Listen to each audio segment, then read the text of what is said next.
Hi, everyone, and welcome back to Brand 2020. Today is October 3rd, 2017.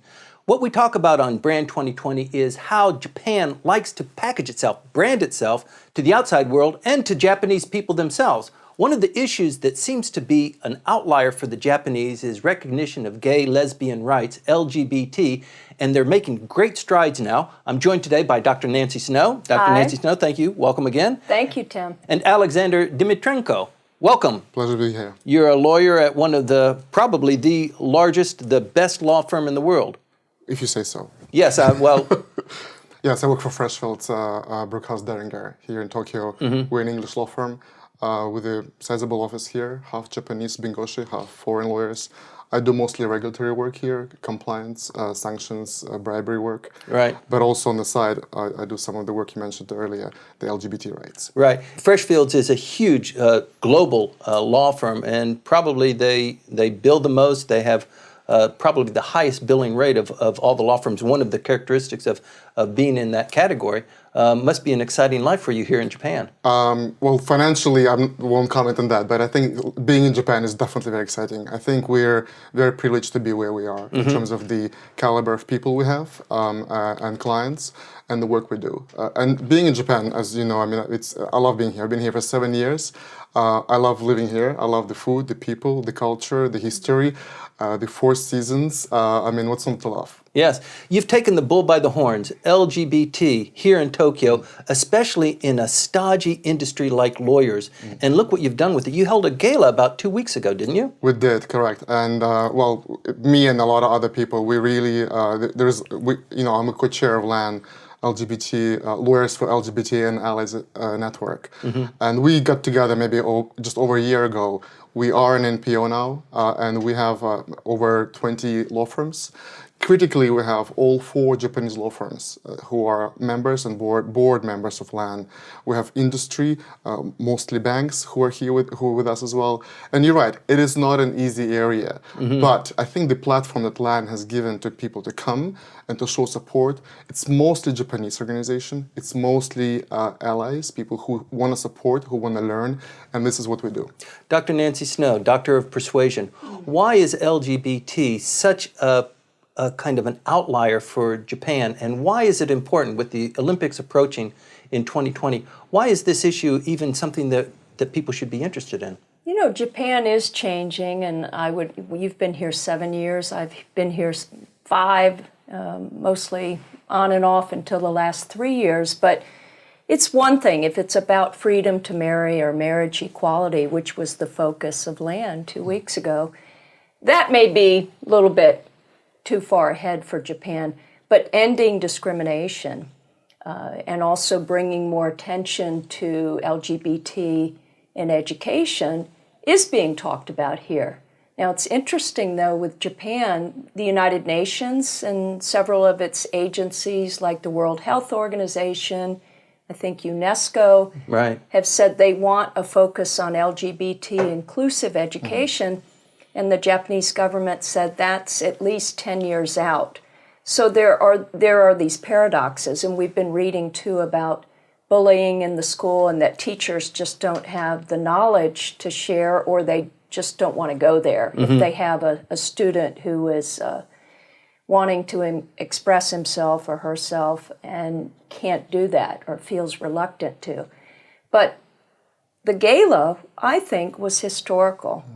And Koike, the Tokyo Metropolitan Governor, issued a statement of support for the gala, not for equality in marriage, but rather ending discrimination. And I think when we look back on LGBT history, this statement that she made may make a difference. It was huge. I mean, it was really strong. It feels like it was heartfelt, that she's really determined. She wants to make Tokyo a diversified society and hopefully maybe pull the rest of Japan along with it, but it seems like she's really dedicated to this issue. And also you have to think about 2020 and the whole world coming here, not just the fans, but also the athletes. We remember the Sochi Olympics, and of course gay rights sort of percolated forward and became a blemish on those Olympics because there was a lack of recognition there. So if she really wants to put Tokyo on the map, Right. why not make it the most rainbow-friendly Olympics in history? Right. Because it's all about unity and diversity. Right. I'm sorry, I noticed your grimace, and I can't help but comment that this must be such a difficult issue. I mean, making inroads, and the quality of people that you had at your gala. I mean, there were members of parliament, there were a former high court justice. Correct. It was just incredible. That's right, and we were very lucky. I mean, I think again, being a lawyer, you have a responsibility. Not just to build clients and to help clients, but also your social responsibility. I think a lot of people at LAN, Japanese lawyers especially, they feel that this is an area where Japan is lagging behind. The equality per se, as a principle, it's universal. And for us, again, I mean, people who, Japan is no longer in a vacuum. You can see that all of the G7 countries, except for Japan, have equal marriage. Italy is following up with this, with the recognition of partnerships. But Japan is really so far behind on these issues. And when you're asking about Olympics, I think it's really putting Japan a bit of time pressure, because you will have media here coming and focusing on what's wrong with Japan. Yes. And I think when you see this issue, they'll look about women's rights, they'll look about LGBT rights, they'll look at the suicide rates, they'll look at the areas where we all know it's a problem. We all know there are issues. We love being here in Japan, and we love it for so many reasons, but there will be media focusing on negativity. And that's an element, I think, where Koike must understand, that she's also competing with other Asian cities. Hong Kong being another one where just recently the court said that the lesbian couple married elsewhere should be given the same rights to come to Hong Kong as any other married couple. Well, Japan doesn't have that. Sure. And actually many of people I know were denied the visa for their spouses to come here, and the brain will not come here. They'll go to Hong Kong. If we want to create Tokyo as really the capital of, as a competitive center to bring the international brain here, like us. Right. We need to be able to bring, to feel comfortable and to feel equal. And LGBT and people, and women as well, they'll want to feel that welcoming element. And for Koike being a trailblazer generally, I think you look at her career and you look at the path she's made. She was a rebel to become where she is as a governor of Tokyo. And she's made a statement, the first politician for the gala, that she made a statement of support, not of the equality, marriage equality, but of the discourse. She understands this is an important issue through education. My team has helped her with some of the information and background knowledge. I think lawyers really can help. I think the legal also areas where you see a lot more women being in more powerful positions. When I go to clients, I usually see mostly male-dominated boards, senior management usually male. Right. When you come to law firms or when you go to legal departments, you see quite a few senior women. I thought you had women, the Lixel, SoftBank, you have really core Japanese companies where women have been able to come to the level of senior management within legal departments. I think as lawyers, we're really privileged to be able to, help the society generally by our own example, but also by educating what's right. I was just going to add, too, being at the gala, what impressed me was that the focus was on putting pressure on international business and also on Japanese society figuring this out on its own. So it wasn't this guy Atsu, this foreign outsider coming in to say, shame on you, Japan, but rather you really felt like, they're making this movement forward on their own. But all of the speakers from Taiwan and from the UK and from Australia, they made a point of emphasis to call on the corporate CEOs and lawyers, of course, who are the movers and shakers more so than the academics, to make this more of a feature. Right. Well, I was really impressed because the gold sponsors that you had there are your kind of top drawer law firms and the corporations as well. It's not just a limited group. It is, and also it involves lawyers. And usually when you have problems with bullying or some sort of social friction, one of the places that it shows up first is in the legal context. There's a lawsuit or there's a claim for damages, something like that. So to have lawyers actually committed to addressing that social injustice is really, I think, something of significance. And the beauty of our LAN and as an organization, I think, we're lawyers, but we were very happy to have our clients, our business communities, the banks, Nomura, JP Morgan, Goldman Sachs, international entities, but also Lixil and other companies, domestic. We had Kausi, we had multiple very senior business executives who were able to come, and they may not be an ally now, but they were willing to learn. And I think this is where we are. Most of my members and most of the board members are allies. They're not LGBTs themselves, but they're people who are committed. And because of multiple reasons. Again, the equality is such. It's very principled for us. For many lawyers to become a lawyer, you have to have a matter of fairness intrinsically in you. And I think the ability to be able to help. So a lot of people in our companies, and I think this is what resonates for business community, you want your employees to be happy. If they're happy, if they're out, if they're open, if they're internally content, they'll be the best employees possible. To create that environment, you have to be inclusive. If Japan has 5 to 10% LGBT population, many of them will be in Tokyo. It's easier to be here, obviously. Right. Many of them will be ambitious and successful. Some of them won't have families because they'll spend so much time on the career, etc. You want those employees to succeed. Their success will help the company's success. Actually, it's a business case. The marriage case is a conservative case. Nick Herbert, a member of parliament from the UK, he said so their parliament is the gayest parliament because they have like 50 open gay members. And most of them are actually conservatives. So for us, it was a very simple issue. We think of marriage as something so conservative, so traditional. We don't want to create separate categories, the unions, the partnerships, etc. We want it to be unique. We want other people to feel this is such a unique right, such a unique ability institution that gay people want to join. And one thing you mentioned, I think it's important to say also about the impact of equality. For Japan, one of the issues, I'm sure it will come up when people will look at Japan and the problems, is suicide rates. The study that was done in the States after the landmark decision by the US Supreme Court to allow same-sex marriage in the States, there was a study. What was the impact on society? And the key change happened. The suicide rates for LGBT teens have fallen almost by half. People felt, especially the critical point of coming out, when you coming out to yourself is the most difficult part, and that's like the late teens. Right. Because once you come out, for the rest of your life, you have to deal with who you are. Coming out to family, coming out to your colleagues, you can choose to do it, not to do. Coming out to yourself is the most difficult part. Those teens now have the ability to see that their lives are okayed by the Supreme Court. They can marry whom they love. The only difference between gay people and straight people is whom they fall in love with. That's really the only difference. If your Supreme Court, if your governor, or if your friends and your boss says, I don't really care whom you fall in love with gender-wise. I want you to be happy, and I think I want you to be equal. Well, it's great. You feel dignity and you feel self-fulfillment. And I think this is where really it all combines with the law, with the society. And I do believe, if you talk about these issues and you bring the stories to the table, people like Koike and other politicians, they will come and support. And the key point is Japan is not in a vacuum. Yeah. You have to look at the experience. US had over 70 cases. Every single argument possible and impossible was put before all courts and have all come to the same conclusion.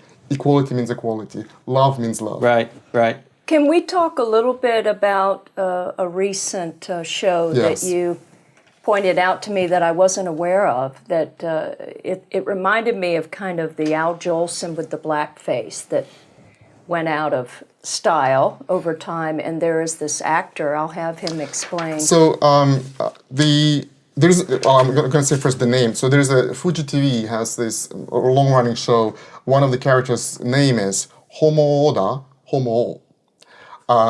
Its kanji doesn't matter, but its pronunciation matters. And Homo Oda, Homo is this offensive character that you can see is a mockery, an exaggeration of what people might represent 50 years ago for what was being gay. And he walks around Tokyo with his friends and a fan and being this obnoxious person. Well, let me tell you. That's unusual for Japanese television. It was aired last week. You can, for many, yes, I see your point.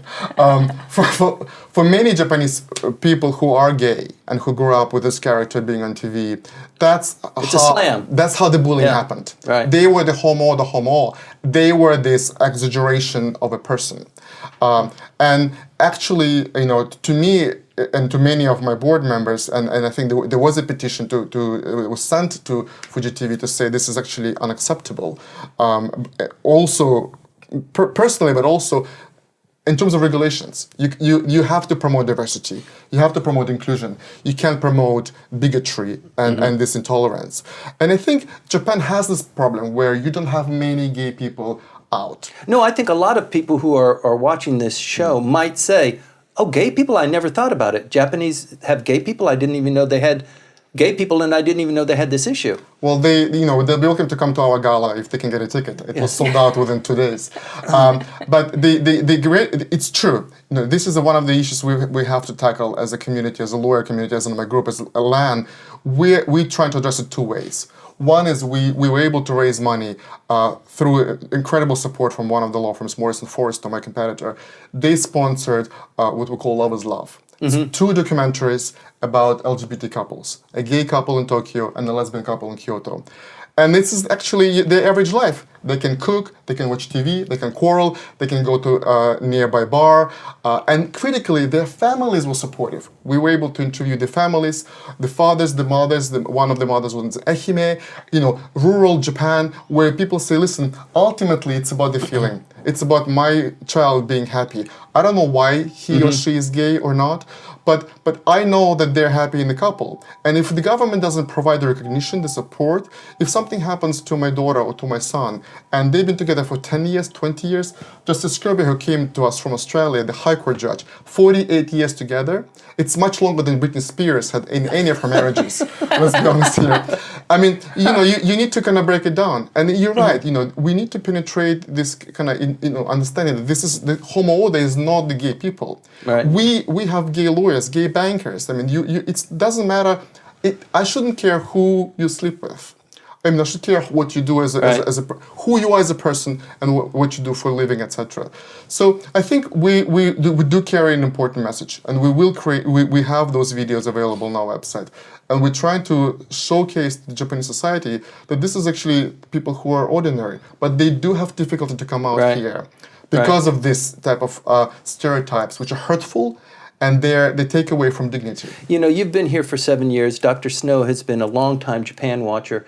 And it strikes me as so curious that, just over the last, I won't say 7 years, but maybe the last 4 years, this has become an issue. And you have to think, what has been going on before that, before this became an issue, before people were saying, this is wrong or this needs to be identified as an issue.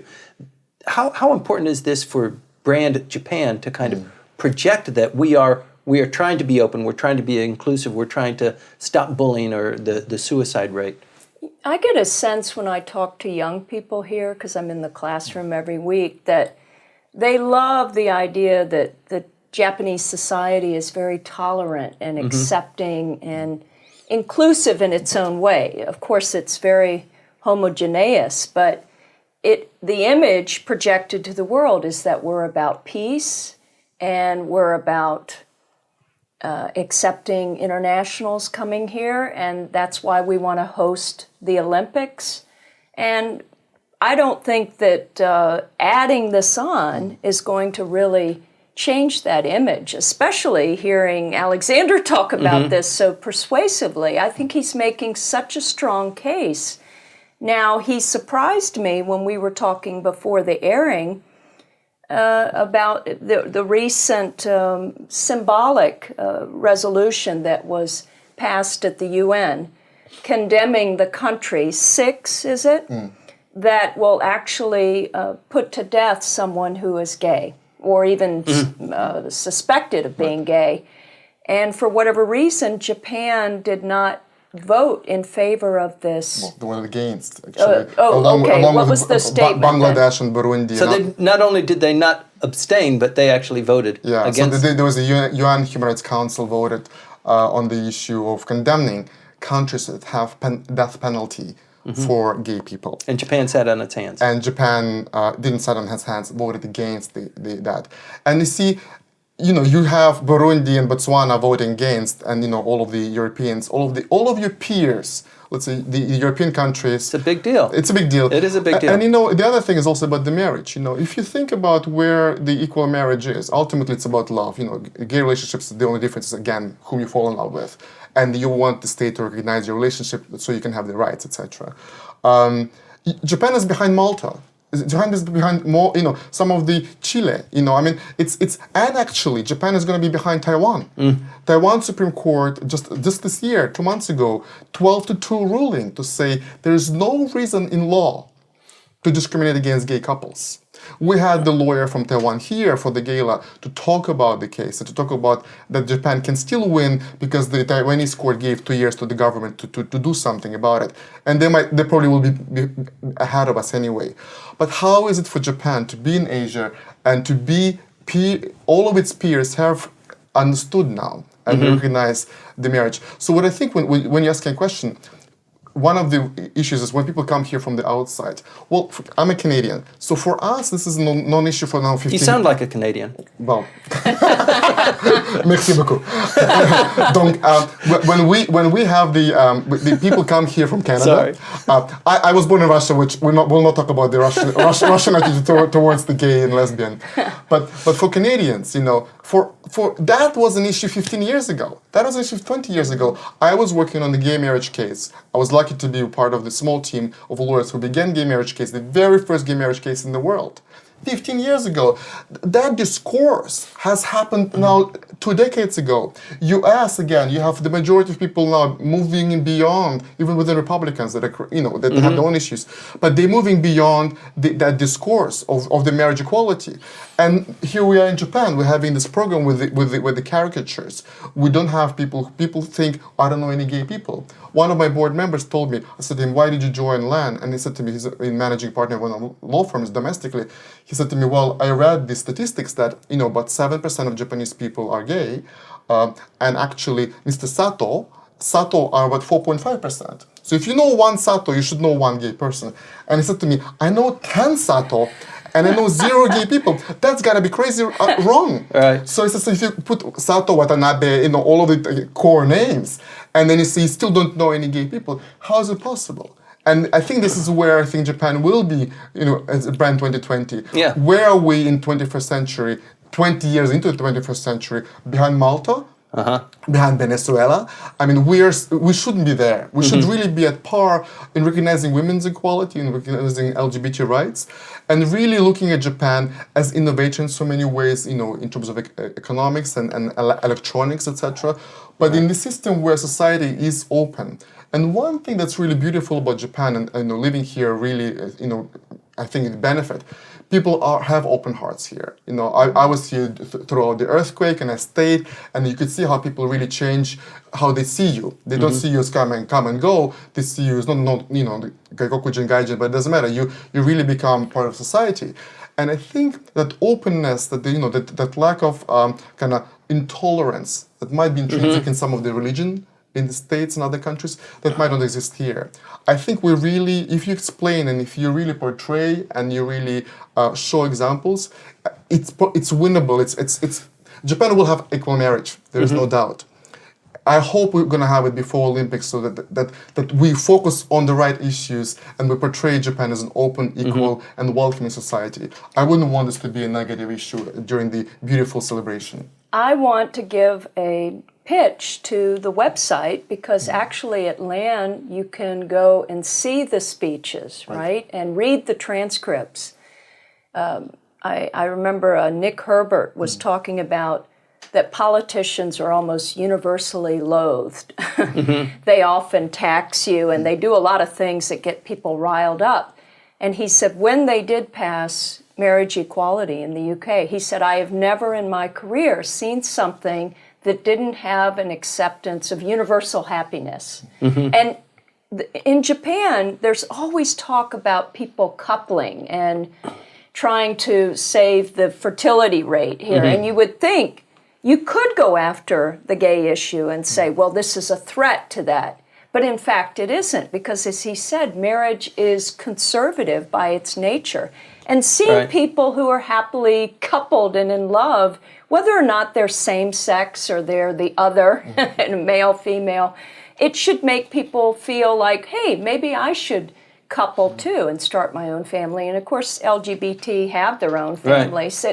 We often say alternative, but I think we want to get to a reality where it's just family. And as he said, love is love. So do give the URL, Yeah. or we can add it to this episode. That's true, and we're happy to please do look at our website, and it's landjapan.org. But one thing about discourse about marriage, in Canada, when divorce rates were climbing and marriage was not as popular, about 15, 20 years ago, and when there was discourse about gay marriage, this gay couples being able to join this institution, whereas they already had the common law rights, they could still have the same rights under common law without the marriage title. Right. That discourse about the institution of marriage, the importance of marriage, the uniqueness of it, the history of it, that it did evolve over centuries. You couldn't divorce, you could marry the different religions, you could marry different races, and your evolution of marriage now that does now include this same-sex couples. It helped marriage as an institution. Yeah. The divorce rates have fallen. How about that? The marriages went up, and actually, it is one of the beautiful celebrations. Love is love, and this is what we call those documentaries that we'll put. They are already on our website. And I give examples. So you mentioned about the subtitles. So we obviously want the Japanese society to kind of, we're here to help Japanese society. I work every day with Japanese clients talking about compliance work. Compliance in Japan is not, it's same as LGBT rights. 5 years ago, no one talked about compliance. Now, because of US FCPA and other very strong regulatory acts, you have this kind of emphasis on compliance. We're here to help. Mm-hmm. We're here as guests, but we're here because of our skill set and our kind of experience to help Japanese companies, clients, people to understand maybe something that has already been done and learned. And as you said in one of the prior programs, they take it and make it better. Right. This is the same thing, where I think we can help in explaining from legal side. It's very simple, because it really is very simple. It's about equality, the principle of equality, as a matter of fact. The historical elements, etc. When you have Taiwan, the closest cultural and country to pass so nearly unanimously this law on equal marriage, I think Japan is cornered. Right. And with the timing of the Olympics, I think you're really going to look at this and say, well, how can we not have a discussion? And I think Koike's message was, let's have a discussion. And ultimately, I think discussion will take place, and it will be, I would be shocked to see if discussion will result in anything but support for equal marriage. The fabric of Japanese society is always undergoing change. LGBT is one of those aspects that we're watching closely. You should too. Stay tuned.